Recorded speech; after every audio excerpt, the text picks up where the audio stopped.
So my name is Hardik Katariya, and I'm from CryptoTimes.io. I'm a founder and CEO, and we majorly cover crypto news, trends, and publish our research online. So before we proceed further with the interview, I would like you to introduce yourself, Matthew, yourself a little bit. If you could tell about yourself, your experience and your present working, method, or anything you want to say about yourself first. We'll be glad to hear that. Yeah, of course. Yeah, so my name is Matthew Nay. I'm a research analyst on the protocol services team at Messari, where I joined last June. And currently I cover the Solana quarterly, Avalanche, Helium, and then some other different new reports that I'll be getting to later in this quarter. But I've in the past also written about ZK Sync and Manta and some other L2s, Axelar also, but mainly focusing on Solana as my biggest quarterly and also my favorite. Right. So you're majorly your core focus right now. We could say that it's Solana, and then you are working as a researcher analyst in Messari, right? Yes. Okay. Okay. So first of all, I would like to know a little bit about your position at Messari. So what kind of research that you are presently doing, and what is the how do you publish the research which platform is it exclusively available to Messari audience, or you publish it somewhere else like Substack or anywhere? Yeah. And that's a great question. So the way the protocol services business has really blossomed and been really successful is through these quarterly reports that we have built around. That they started probably about 2 years before I joined in 2023, and now we've created a well-oiled machine about being able to cover 75, 80 different tokens with these quarterly reports. And the best way I can explain them is that they're a snapshot in time, and you look at the quarterly. So this Q1 report that I just wrote is everything from a financial overview, network overview, and ecosystem overview about what happened in the Solana ecosystem and the Solana network and everything involved with Solana just over Q1. And so then we do that for a ton of the major L1s. And then if it's a specific protocol, like for example, Helium, we do a qualitative section and a quantitative section for Helium, since it's a little bit smaller. So it's not having the financial network and ecosystem like a Solana or an L2 might have. And those reports get a little bit longer, right? Just because there's more stuff to write about for those bigger projects. Right. Sorry. So in this, I would like to know about your crypto experience, specifically into the crypto. I mean, how long have you been into the crypto industry, Yep. and how it started? I would like to a little bit know about it, so I could. Yeah. So one of my friends from college back in 2021, I think I've looked at the date. I think it was the exact top of Bitcoin back in October of 2021 when we were just up late one night, and I had buddies in high school and kind of early college. COVID tried to get me into it and convince me, and it never really clicked until I heard about Axie Infinity. I'm not a huge gamer, but I've played games my entire life, love doing it. But I had like a cousin and a good friend of mine sell skins on CS:GO. And I've had other friends sell their Xbox Live account because they had cool Fortnite skins, and I just the whole time never made any sense to me. And then so when I heard about Axie Infinity and kind of like the gaming possibilities that Web3 provides, that was the light bulb that clicked in my head. And then I fell down the rabbit hole really quickly right after that, and then was lucky enough to get an internship at Golden Tree Asset Management and learned like the trading side of things and kind of did the research. And luckily one of the partners there was also kind of a gaming nerd just like me. And so I really deep dived into the gaming side of things and looked at DeFi 2.0, which was a bummer looking at Ohm after I lost $500 on it, but it was a good learning opportunity to kind of get into the space and play around on chain. And then the very first thing I ever did was buy an NFT on Phantom. I did like some fair launch So process. you bought NFTs, any NFTs in Ethereum, or did you just start it with Solana? The first one I did on Solana because it was like a $10-$20 auction, right? My buddy sent me some Solana just to go and mess around with it. And then I bought some NFTs on Ethereum, but at the time I was a broke college student, so I was like, I can't pay these gas fees. So I had to. That. That's why I kind of just leaned towards Solana at the time. And then little did I know it'd be good for my career later down the line. But yeah, I worked at that hedge fund the summer of 2022. And then I didn't graduate MIT until 2023 spring, but at the time, not a ton of people in the industry were hiring just due to prices and the state of the industry. And so I stuck around, got my master's, and was able to find a lab that was a little bit interested in blockchain. So they're more of like a social media AI focused lab, but they had gotten a grant from Project Liberty, who had developed the frequency parachain on Polkadot, and they're trying to do DeFi stuff. And so that was a really cool opportunity that I was able to stick around at MIT, get my master's, and also get a little bit of like product development side, because my major was a data science. I only use coding as a glorified calculator, but it was cool to like get my hands dirty and code a little bit and build an app, luckily with the help of a PhD student. So you already, always had an interest in data science, and that is how you started working as a researcher. That's Yes. That's great. So at this point, I would like to ask you some questions that we have prepared, and that is, in compare of the audiences that we have. So we would like to start with that. The first question I would like to ask you is that from the lens of Messari as a researcher, how does the Solana ecosystem is stacking up right now against Ethereum, Avalanche, Binance chain? I mean, we are hearing, Binance, BNB versus Solana a lot lately. So how the Yeah. Solana ecosystem has been coping up with the, in terms of developer retention, funding flows, or, long-term protocol sustainability? Yeah. I guess I would start off with where the Solana ecosystem is now, right? We've seen this incredible run that they had in 2024, starting in late 2023, Right. kind of just kicking off when the Jito airdrop happened, the Saga phone selling off in a couple days just because of the bonk airdrop being worth more than the actual phone. And so just seeing that historic run of last year, which was really driven by meme coin speculation, but proved the tech can handle this high throughput that the meme coins kind of created in just these crazy launches. And then we had Pump.fun, right? The generating incredible revenues that the like Web3 really hasn't seen, and then them deciding not to launch a token, which is a little contrary to a lot of applications just in the ecosystem entirely. And so where the ecosystem now is saying, hey, we have the tech, we have the high throughput chain, and let's see like what we can do next with this internet capital market theme. And then if you look at like application revenue, which we're calling chain GDP, I think the industry is kind of moving to label that as chain GDP, what's being built or generated on top of the actual network. The app revenue is the highest and been dominating all the other ecosystems since I think around September of 2024. And so that's incredible to see these. And now a lot of them are related to meme coins, and Pump.fun is definitely leading. That's one of the most used product we could call on Solana at this time. So I would want to add a question that apart from the meme coin mania that's happening on Solana, what else do you think that is a major catalyst right now when it comes to Solana? Specifically apart from the meme coins, because in the meme coins we have been seeing a lot of people that I've been seeing a lot of people that are not crypto native, but they're jumping onto the crypto ecosystem specifically for the meme coin. I mean, that is great for I could say that is good for the crypto ecosystem overall in the long term.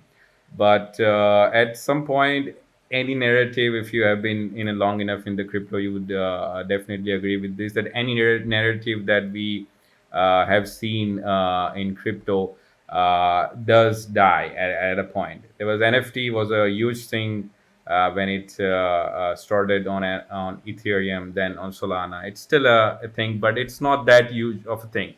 So coming back to the question, so what else catalyst do you see on Solana apart from the meme coins mania that we are seeing right now? Yeah. So I would go. The first thing I bring up is DeFi. I think that's like an ecosystem or a sector that Solana really excels in, with Helium and Hive Mapper, two of the leaders in the space.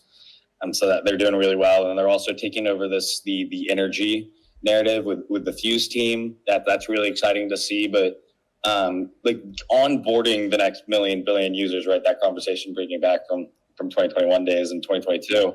I think another one that's really going to be really good is payments. I think Solana is going to compete with these stablecoin specific chains like Plasma. You already see the infrastructure out there with like Sphere, where you can have this like KYC little side chain that runs the SVM. If you want that, then there's also the confidential transfers balances. So a whole payroll can now be run on the Solana blockchain. And then you're also seeing like the physical cards that Soul Card Cast is doing, and then the MoonPay acquiring of Helio is really exciting, and then PayPal getting involved in the Solana ecosystem with Pi USD. Now, a lot of their growth was because of incentives, but you've seen that a lot of the actual like sticky capital is stuck around, and stable coins are at an all-time high and second or third now among all networks. Do you think if the stablecoin narrative comes up, I mean, the most chain globally is Tron.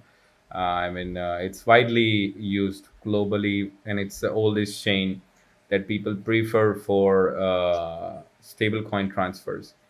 Do you think Solana could compete that? I mean, specifically right now, I mean, I would say that Tron is, sometimes it's even more expensive than Ethereum. Lately, it has been the case because Ethereum has made some changes, and they are, sometimes transferring stablecoin is less than $1. But when it comes to Tron, they have a certain amount of transaction fees that they do charge. It's very profitable from their prospect.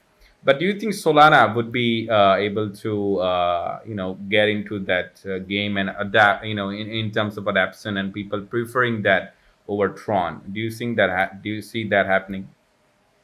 Yes, I do see that happening, mainly because of the things I just mentioned, where they have the options of bringing actual payrolls with the confidential transfers, and then like the private computing side with like what Archeum is leading on chain. And so like I don't know the Tron ecosystem too well, but just because of the light that is on Solana and the push that they've done with all the other application revenue and the blossoming ecosystem that they have over there, and the passion with the founders behind just getting, because I think a lot of people know that payments is going to be a huge use case. We've already seen like the stablecoin narrative in 2025.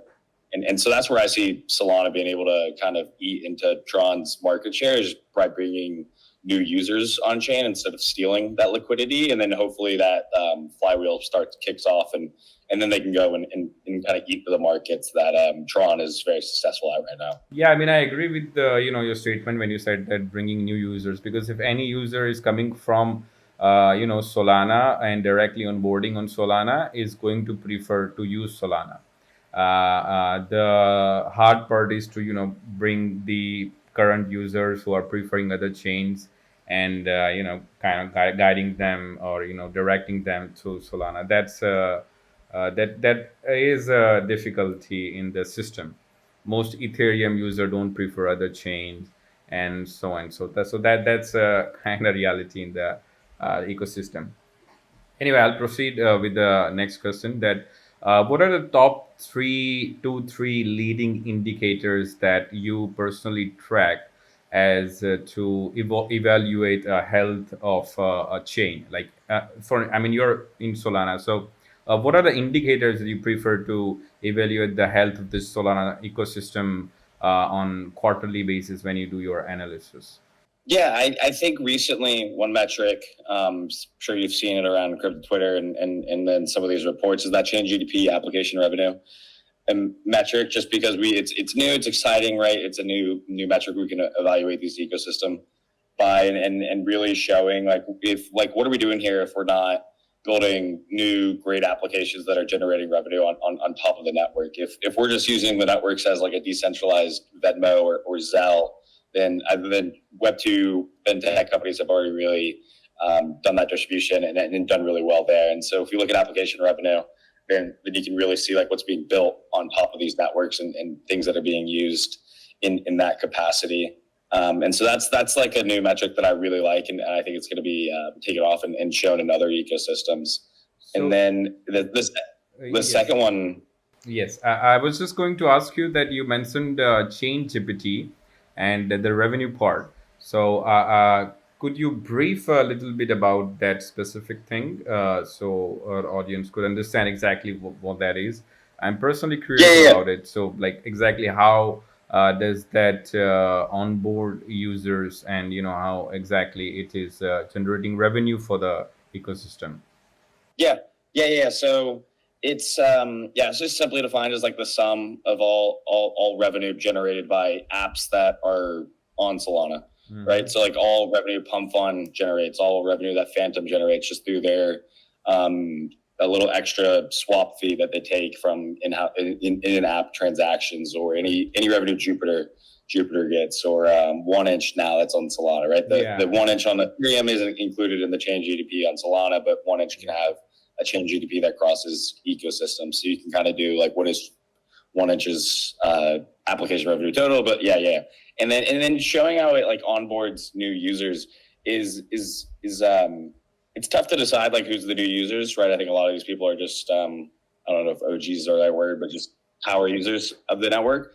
But it can show just like what is the possibility, or what are people willing to spend to go use products on chain.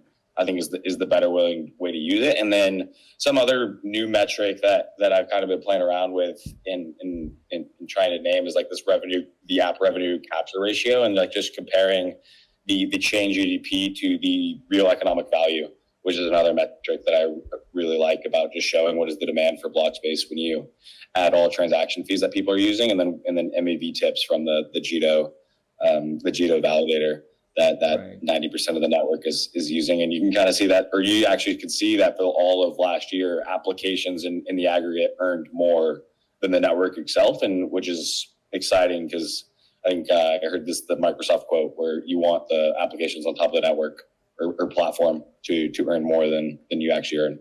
Yeah, right. I mean, we are seeing that shift, even in all the chains, that the application itself earns more revenue than the protocol itself. I mean, we did saw that in other chains. I would like to mention Ethereum, that Uniswap specifically is earning close to the equal amount of the revenue that Ethereum itself is earning to the validators. So that shift we do see on the protocol side, because the chain itself is being used specifically for the applications that are there on the chain. I mean, it is not that we are not in the time that people just prefer to transact crypto directly one on one. I mean, that is just a Bitcoin thing, but it wouldn't be viable in other chains. So at this time, I would like to ask you, in compared to Ethereum, that how do you approach analyzing Solana's on-chain data differently from Ethereum, and which metrics do you prioritize when it comes to comparing with these two, and what are different metrics that you focus on when you do any research on Solana? Yeah. I think when you compare Ethereum and Solana, the two metrics that are really good to compare and contrast and see which one, or and which chain has really leaned into what they're really good at. Right. Ethereum is dominating the TVL game, just because that's is the longest chain. So you're going to have like the best security, lowest risk of just storing your assets on that chain. And so TVL Ethereum is really killed with just the lending and borrowing game and Right. mainnet, and we've seen that just in the TVL number. And then the metric that like Solana's kind of really leaned into is the average, or the daily, or the DEX volume, and just being that high throughput chain, and seeing what performance Ethereum or Solana has been able to do. And I think the best thing that came out of the Trump launch, even though we faced a couple months of down only after that weekend, but I Yeah. think the coolest thing from that weekend was that Solana was able to handle 36-37 billion dollars of volume in a 24-hour period. And when you start to listen to Anatoly and Raj's vision of becoming the decentralized NASDAQ, and then you look at the number what is the NASDAQ doing today, and it's around 300 billion daily. And you can kind of see that we're at that 10% mark, and which Right. is I mean, incredible for see, how strong these chains whenever are. this kind of event happens, when the sudden market crashes, or it's most of the time it's only the crash. When the market goes up, you get a plenty opportunity to deploy volume on centralized exchange. But in a recent interview I had with the a co-founder of One Inch, Mr. Sergey Kunz. He told me that when the market crashed, One Inch has seen volume that is more than 4 billion in a day. At a day when Binance or other centralized exchanges are not able to handle that kind of volume, because the deposit and withdrawal always kind of takes time, no matter what kind of an bigger exchange you're operating. So that's always the case there. But the application, the dApps that we see in terms of handling volume, they are doing pretty well in compared to all the other. Even at a future, we could see that the volume competing, the aggregated volume from all the exchanges, certainly can compete with the Nasdaq. At a point, it could happen, most certainly. Definitely. Uh, at this time, when it comes to the metrics, do you think there are metrics that are misunderstood or taken out of context by the broader market or the community that uses Solana chain or any other chain? Any metrics that you personally see that is being, taken out of the context and people are not even focusing on that? Any exclusive metrics that you see when you analyze?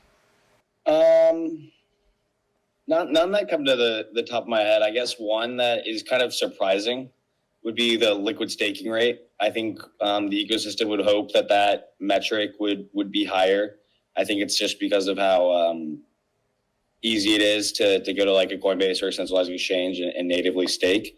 And then when you see that like Ethereum's liquid staking rate is a lot higher, and being able to use the actual like going and using it in DeFi and all the other things that liquid staking brings, I think that'd be the only thing that can kind of come to my head. And then kind of get back to that debate between like what's the better metric to what's the best high level or top line metric to kind of compare all these ecosystems by. And when you talk about like DeFi TVL on Ethereum, and that's just like nascent liquidity that isn't really moving anywhere. And then you look at DEX volume where stuff is actually being used and you're actually using the chain all the time. And so just kind of pushing that conversation to saying like, is TVL like the best metric to really create that change? I think it's a good metric and shows like the security and how much people trust to keep their That's control on the really chain. the most important metric. Trust is it matters a lot. So when you analyze the quarter reports or any time you analyze Solana, we see that a lot of meme coins pump and then they kind of just flatten out the next day or sometime in matter of hours. So when you are putting any reports, when you are giving out any reports, how do you distinguish between the actual real usage signals versus the short-term noise that occurs during any meme coin pump or any NFT storage? How do you differentiate that? I mean, we have seen some meme coins that has been launched and gain significantly, and we have seen sustainability in some meme coins, but it happens less than 1%. So how do you distinguish them at the early stage when you see any meme coin or any NFT surges? Yeah. And I think from when I'm sitting as like a Messari analyst position, it's different when I'm like off hours and I'm doing the research for my personal fun and looking at the tokens and just seeing if it's funny enough to maybe throw some soul into it and see what happens. But from an actual like Messari analyst research perspective, it's more just showing like what the chain and going back to what I said. Because like you said earlier, and with like the meme coin game is just the next evolution of the NFT game that was really big in 2021 and 2022, and so right up where you were saying, but when I'm looking at it from my perspective, is we just see, or I just see it as like what can the chain handle and what is the future going to be able to, where like meme coins is kind of leading the trend, and you can kind of compare it back to like the early internet where it really scaled and had to really improve all their infrastructure because of online poker and online gambling, and then born because they had to get videos on the internet and show really pushed the internet to being able to handle just more bandwidth, and it was able to handle. And so that's what kind of how I compare meme coins in Solana today, as being just pushing the network to being better and better. And that's what we saw with NFTs on Solana back in 2021 and 2022. Is it was able to handle the volume that it was doing, and that's why I was able to eat some of that market away from Ethereum, and doing the same thing here again. And the Solana is only getting better, quicker, faster because of it. And so that's the way I view it as, is just what is the chain able to handle. It's not about the actual token pairs. It's just what's the volume that is being processed on the network daily. But do you specifically notice anything when comparing tokens, and you see that this is some kind of an arbitrage volume deploying, some artificial non-organic volume being deployed to a token, than an actual organic volume being deployed in a meme coin. How do you differentiate that? Do you differentiate that with the number of addresses, or is there any particular way that you would differentiate these two things? Yeah, so from the Solana report specifically, just because of how large and expansive and getting into the ecosystem and everything else that the report is, I don't really go into like the difference like token pairs, but we have a Radium report where we break it up in between like majors, stablecoin transfers, and then also like all other token pairs. And so we really get into the nitty gritty about like what are the actual volumes on those token pairs, which we really do a great job. Colleague Matt Kreiser is writing that report, and so that's the one that we go in and really inspect the different token pairs. Do you think that any other chain right now, or any other EVM compatible L2s, or Base, or any other chain that's trending, would be competing Solana in the meme coin game? Because I don't see that. I think I Base, just wanted to know your prospect. Base is probably the number one answer, quick, just because of how the transaction fees are low. They have the distribution angle with Coinbase, and so you see that a little bit with them trying to, with the Zora creator coins. I know they were trying to push the different name, but in reality, I think it's just a lot of meme coins attached social media game, which is, I think, a really cool product. And so I think Base is one, and then I think you're also going to see from like Mega ETH, Monet, some of these high performant EVM chains that will try to get into that game, just because meme coins will stick around and will always be here, as we're seeing as the market kind of corrects itself and goes back and prices are going back to increasing, and we see people getting straight into meme coins again. And so I think if you have a high performant chain, then you can kind of get into the meme coin game. And so Base definitely will always be a competitor there. And then you also see when Mega ETH launches and Monet, these high performant EVMs, just because of the lead time and kind of first mover advantage the EVM has, that these chains will also be successful as them. But I think, in going back to the first mover advantage, but by people just being used to going on Phantom Wallet and trading random meme coins, that Solana will be the leader in that for a while, until some other chains becomes more performant, and seeing some of these numbers that Mega ETH and Monet are putting out. And we'll have to wait and see in mainnet when capital is real, and see if they can actually compete on daily metrics. That's right. I mean, we are seeing Base getting widely adapted, and Base is going to be it is kind of a go-to chain for. But it is, in the US, consumer prefer Base, but outside the world, people, due to the compliance and Coinbase not being available everywhere in the world, it is kind of, not widely adapted outside, I would say, because we have been seeing that. But for the US consumers, Base is could be the number one chain. But in other comparison, Solana is like widely available, and it's just when it comes to the global adoption, Solana is going to be above the Base. But when we discussed about the Solana in this year projection, what narrative do you see that is going to be widely adopted in dApp categories? Like, is it going to be DeFi, gaming, or NFTs, or oracles? I mean, exactly what do you see that Solana is going to see more future in which dApp category you see more volume coming in the next 12 to 24 months, or getting adopted or getting a go through app in Solana for the next 12-24 months? Right now, you could say that it's Pump.fun or the other exchange for trading. But other than that, do you see that is going to sustain Solana's future for the 12-24 months? Which category, dApp category, you think is going to make? Yes, yeah, I love this question, and I think the probably the biggest, the highest EV play that's going to bring all this stuff is going to be really this institutional push, and with payments as well. Just everything that I said earlier about the why I think Solana can really kill the game of payments, but then also in a similar vein, seeing the institutional push with the like Franklin Templeton launching on Solana and really pushing into the real world assets, which is going to be one of my next reports, kind of looking at the state of RWAs on Solana. And I think you also see that with like Project Open from the Solana Policy Institute, really pushing like the internet capital narrative or internet capital market narrative about being able to issue like you go public on chain.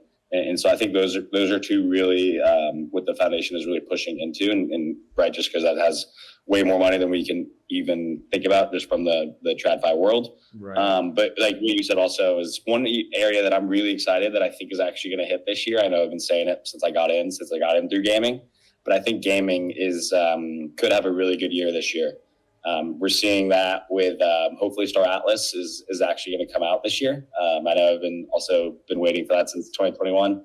But seeing games that are really coming out, I know it's a different chain, but Treeverse is another game that's been around for a while, and one of my colleagues has been playing that, and so that's exciting. But then something I'm really excited about, kind of going into the hardware, is the PSG1 Play Solana Game Boy.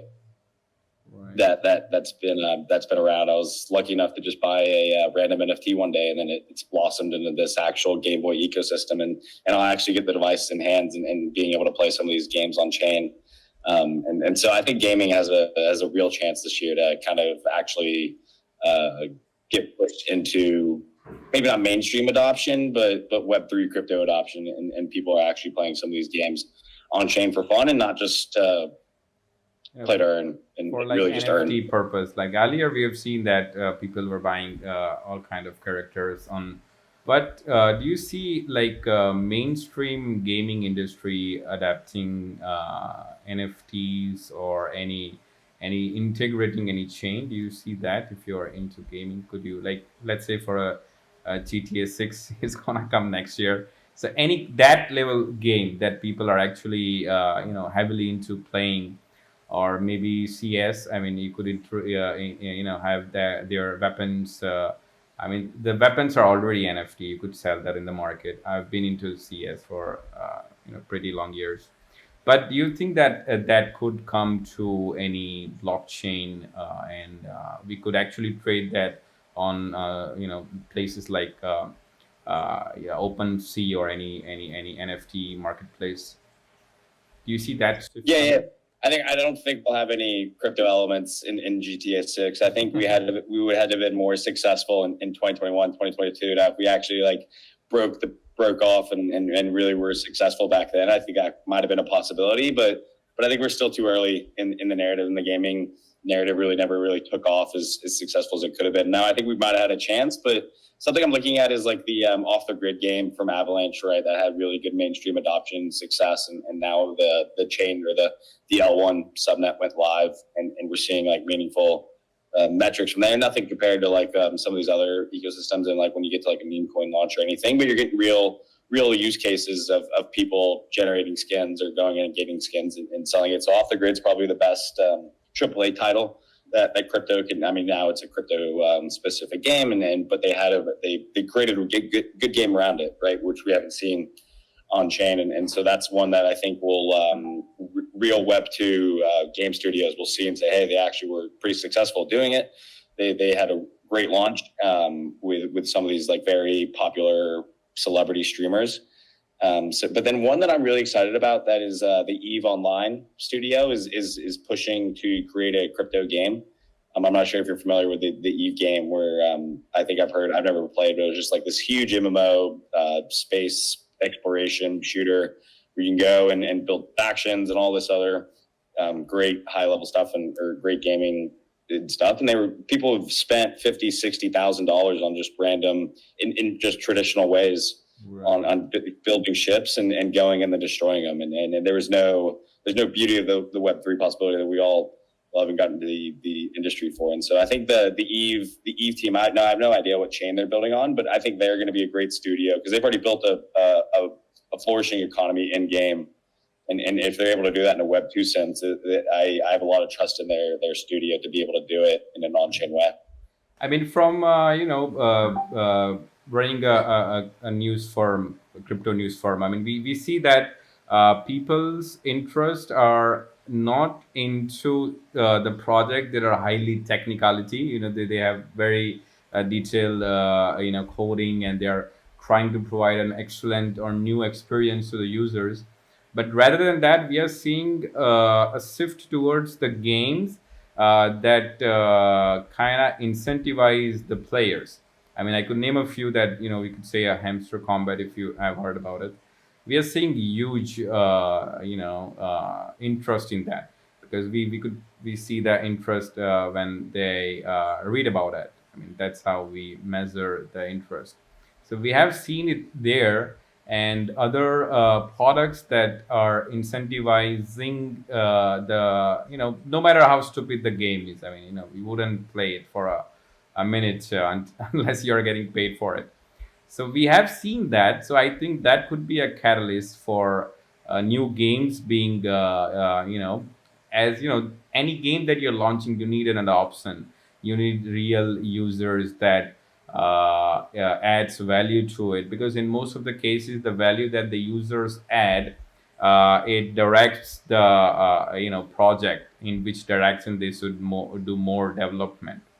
So as we see that, we see most people are they are heading into the games that is incentivizing them, and they prefer that no matter how small incentive that is. They don't value the time that they are putting. I mean, I've seen a lot of people have put hours into it barely to get $20-$30 worth of the coin, but we do see that.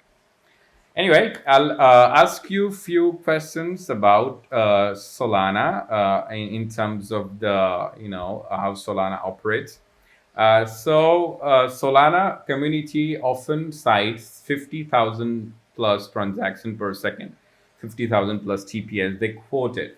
So I wanted to know from your prospect, what are the issues that are keeping it from being realized fully on the mainnet? How close are we to overcoming that issue? I mean, how close are we to see it actually in real time, 50,000 or more transaction per second from Solana?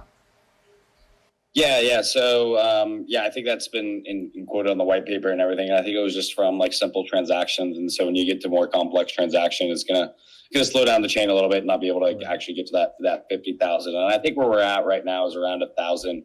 And the way when you exclude vote transactions, right? The way the Solana chain works is they also include vote transactions for validators when they go and vote on blocks, and so that also is included. And when you include vote transactions, I think we're around 3,000 to 4,000 transactions per second. But when you take away the vote transactions, we're around 1,000. But what's interesting is it's ticking up, and the chain is getting stronger just from the Onza team getting better and deploying and shipping and just increasing the client there. So I think we've hit 1,500 sometimes in the last couple of weeks. But yeah, some things that are really exciting, right? Fire Dancer, I think is going to be pretty successful in building and also diversifying the client offering that is on Solana. And then something that I think is really going to increase and just makes a lot of sense to me is the DoubleZero. What Austin is able to do at the DoubleZero team and kind of building this public infrastructure network, kind of like a DeFi project for just moving transactions around and being able to see what you could do on like the actual like passing between the internet layer and killing transactions and being able to help develop. I just recently attended a conference in Dubai. So I heard Austin saying that His vision is with DoubleZero to bring physical infrastructure that supports these problems. I mean, he said that he doesn't know yet like what would people do with transacting, with having a capability of having transaction 100,000 per second, but it is for the community to figure out what protocols we build. And if we could reach an astronomical TPS, we could even have some entire decentralized application that could never exist before. So that was really interesting. But how do you see like that becoming a reality, or what time frame you see you think that could become a reality, and do you think it could deploy on Solana? Yes, I think.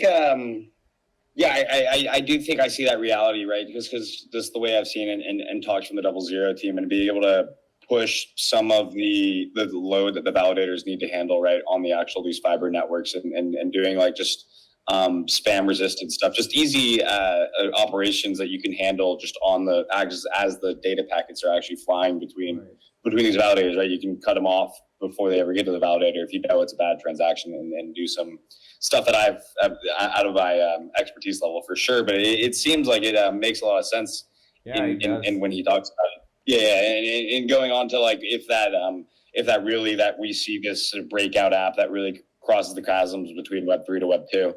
I think that we see that kind of where all these like large players in 1inch is the most recent example of moving over to Solana, and showing that like Solana is has made it out of that like that 2022 2023 devastating bear market it had, and now it's a huge player, and everyone talks about Bitcoin, ETH, Solana, and so Right. just because of the high throughput that it's able to offer, I think that's where you will get that app that really breaks out, is probably most likely going to be in Solana. If I was a betting man, I think the biggest chance of it happening is going to be on Solana. Now, there's also some other chains, right? We're still early in like a grand scheme of things. There could be a huge app that breaks out from some of these other chains, but the biggest chance of it happening is on Solana, just because of where that's where the users are. That's where the adoption has been, and a lot of people's first contact is through Phantom, Yeah. and trying to get into these meme coins. But that's where it's a lot easier to go from using Phantom on like your phone to buy some meme coins, to going and use Solana than going and using some other chain that only has this one app, right? I think Solana has all these other apps that are already in place and all this infrastructure, and so that's why I think it's going to be. Think it's going to be on Solana. Yeah, I mean, we do see that shift coming in the year and a half. I mean, specifically in 2025 and late 2024, we have seen products coming, applications coming from Ethereum, or being, from the people who are core Ethereum supporter. So they are coming to Solana. Specifically, you mentioned that 1inch. So 1inch has been launched on Solana. Earlier, they have launched on pretty much all the EVMs, and they are even doing cross-chain transactions on the EVMs and stuff. But now they decided to join Solana. So I mean, we could see that from other protocol. I mean, because majorly, see the applications that are on Ethereum that is being using, that is being used widely. We could say Uniswap or Aave or Compound. So they normally don't prefer to move on the other chains. I mean, Uniswap has been doing that, but we couldn't say the same for Aave or Compound. I mean, they have been, they have been deploying in other chains, but it's limited to Ethereum's center. But we could say that after 1inch has been shifted to Solana, we could probably see Uniswap or maybe Aave or some other protocol being deployed on Solana too. But anyway, I would want to add a question that despite the past outages that we have seen on Solana as a chain, do you think they have made any systematic improvements to increase the Solana's uptime? and network resilience so far? Yeah, I think you saw that around the Trump launch and being able to handle the 36 billion in volume, and that would have been a pipe dream a couple of years ago for Yeah. any chain, right, to be able to handle that much volume. And so you do see where the local fee markets and sort of the stake weight quality of service improvements that the chain has been able to implement and see it be able to handle. Now there was some other like degradation with like the Jito client and some of these other ways people just used and touch points to get on chain. But if you were having a validator, you were able to, it was 100% uptime during that period. And so I think you see the network being able to more resilient and being able to handle all this throughput that happened over that weekend. Do you think Solana is making any trade-offs when it comes to, when to face between decentralization, fully decentralization, and providing ultra low fees, scalability? So, do you think they're making any trade-offs to achieve this ultra low fees and scalability that, and they are too over ambitious. I mean, they're even aiming higher and higher when it comes to TPS. So you think any trade-offs has been made by Solana to achieve this scalability? Yeah, I think that's a really cool, interesting thing that we're kind of seeing in just the crypto ecosystem broadly right now is we finally have the option to see and see what people enjoy, and you can kind of see across the whole scale of where you have Ethereum, where we're really focusing on being able to have a node in everybody's home, and then you have Solana, where they're being really high performant, and they're kind of, I guess the only trade-off they're making is they're kind of not saying like, hey, let's make sure our validators are the most performant they can be. And if I can't run one for my phone, that's not the vision they're going after. They want to have a global decentralized, where they're really still focused on decentralization, but they don't want it to just be like in your phone, right? That doesn't have enough power to be able to transact and really compete with the Web2 players. So you have your Ethereums, then you have your Solanas, then you have like your Swees that have like around 100 validators, right? That are also going over high performant. And on the other side of things, you have Hyperliquid and Mega ETH.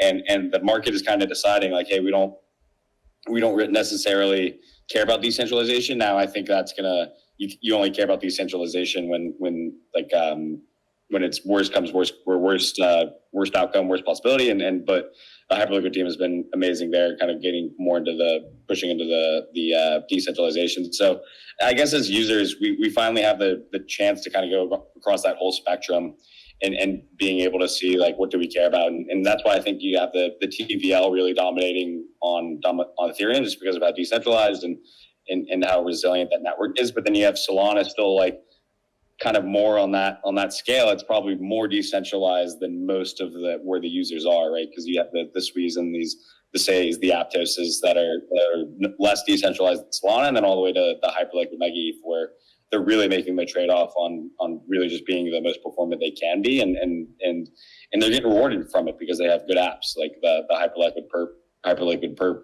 offering has been a killer platform in the last year, and so I think the only trade-off would be what I said, was where they don't need everybody to have a node in their pocket.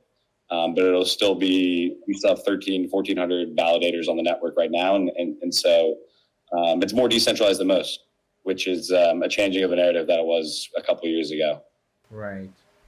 So, when it comes to Solana, I think they are focusing on the numbers, the number of users, and most of the users that are joining Solana lately from Phantom, I think they are not, they don't care about decentralization, as you said. I mean, they're just most of them are trading centric. They want to trade an asset. They want to launch a meme coin. They want to buy a meme coin, or whatever hype they can get their hands on. So I do agree that they don't really care. I mean, they don't really even care to understand the ecosystem, how it works on the back end, and what are the aims of this blockchain ecosystem. But yeah, everyone has their own preferences. But recently, we could agree that people are preferring Solana, as it's been able to onboard more users Do you think that in the future, when they fully understand Solana and the blockchain and the decentralization, they study Bitcoin and everything about other chains, do you think they will be shifting their approach towards Solana and would be slowly moving to other prominent old chain like Bitcoin or Ethereum? Do you see that coming in the future?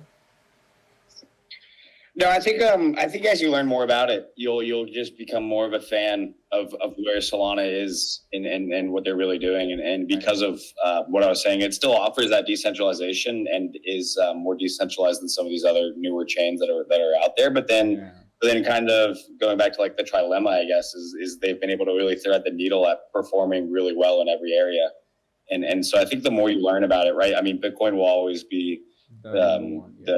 the top asset and kind of what everything Bitcoin is. But bringing Bitcoin to Solana, which we're seeing with like Zeus, Coinbase, Bitcoin, and some of these other platforms, and bringing Bitcoin liquidity on chain. It's I think the more you learn about it, the more of a fan you'll become of the Solana team and infrastructure and everything they've built.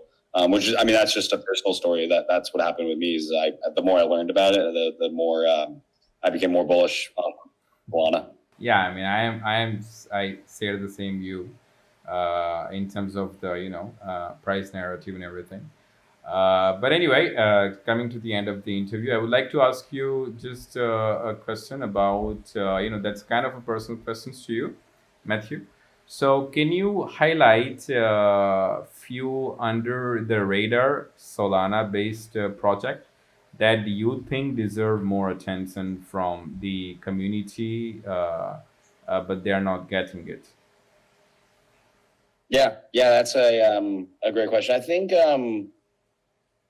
someone like the Metaplex team, it comes to mind, right? I think the first thing when everybody thinks about Metaplex is NFTs and just creating the NFT standard, and then with like the resizing the NFTs, pushing, but then just being able to they're on the back end of all these launch pads and creating all these tokens and really being the infrastructure behind all these things. So I think the Metaplex team doesn't get as much love as they probably deserve for building some of this infrastructure that has really catapulted Solana into the limelight, or the main light, and from seeing and now being considered on the world stage. And so I think that's a team that would really first come to mind. And then I'm data science, computer science engineer, right? I think all the infrastructure teams and going to like the Onzas, the Jitos, I think they get a lot of love, but some of these really complex systems would also be other teams that I would shout out just for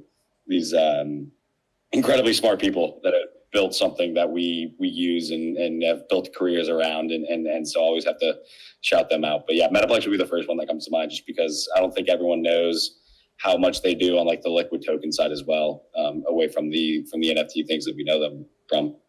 Right. That's a great answer. Thank you for providing that input to our audience. Other than that, I would like to ask you, as you know, you are heavily into Solana. I would want to question you, what other chains have you used apart from Solana, or any other application that you want like to name or point out apart from Solana ecosystem? Yeah. So I'm really excited for the Monad team. Kind of copying the playbook that Solana is running from the EVM side of things, and that narrative and or that growth story makes a lot of sense to me, being a high performant EVM L1. Right. And then within the Monad testnet and some of those applications there. I'm a big sports guy. I'm from Atlanta, so I went to a Braves game last night. But being able to go and like sports bet and kind of leverage up those sports bets are pretty exciting for me. Now, I'm not a huge gambler. I don't put a lot of money on it because I don't think I'm that good at that with my heart too much.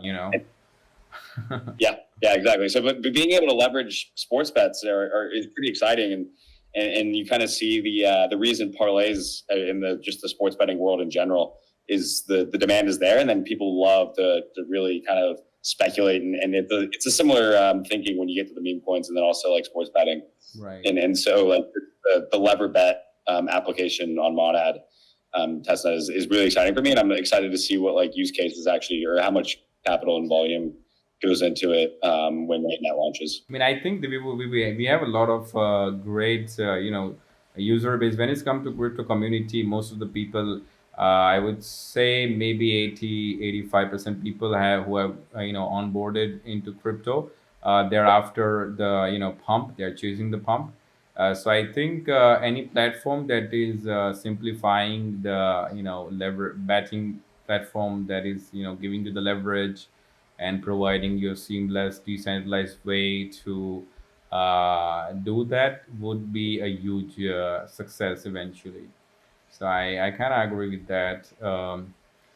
Anyway, Matthew, so thank you for your time that you have provided us. I would like to thank you, Matthew. I would like to thank Ibrahim to get this managed. And I would like to mention Disita, who is a crypto journalist in my team and who has arranged this interview. So I would like to thank her for coordinating this. And thank you, Matthew, for joining us in this interview. And we hope to stay connected in the future. And I personally hope that any research material, anything that any insights that you want to provide to our community or readers would be widely welcome in my platform. So I hope we stay connected for that. And once again, I thank you for your time, Matthew, for connecting us.